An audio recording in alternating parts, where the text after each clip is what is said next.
ජීවිතේ ඉගෙන ගන්නවා නම් පින්නතුනේ හඳුන් කූරත් ඇති. කලකිරිලා නෙවෙයි අවබෝධ කරගන්නවා කියන්නේ තව එකක්. දැන් හිතන්න ගිහි ජීවිතය ගැන කලකිරිලා ඔබ පන්සලට එනවා. හරි කියන්නේ. ගිහි ජීවිතය ගැන කලකිරිලා පන්සලට එනවා. පැවිදි වුණා. එතකොට පැවිදි ජීවිතය ගැන කලකිරුණොත් මොකද කරන්නේ? ආයේ ගෙදර යන්නද?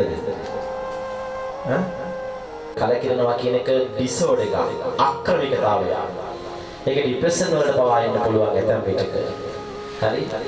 ඒ හින්දා ඕනම දෙයක් අපි වැඩ කටයුතු කරන්න ඕනේ කලකිරිලා නෙමෙයි අවබෝධ කරගෙන. ජීවිතය ඉගෙන ගන්නවා නම් පින්නතුනේ හඳුන් කූරත් ඇති.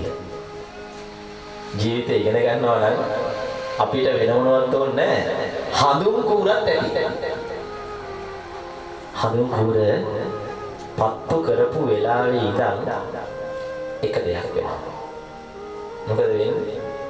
ඉවර වෙන්න පටන් ගන්නවා. ඉවර වෙන්න පටන් ගන්න කොයි වෙලාවෙ ඉඳන්ද?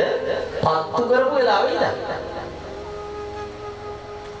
දැන් ෆෝන් එක ඔයාලගේ 100ට 100ක් charge කරගන්නවා. දැන් 100ට 100යි. full charge කරගත්ත වෙලාවේ ඉඳන් ෆෝන් එක බහින්න ගන්න. 98යි 97යි 96යි කියලා බහින්න ගන්න.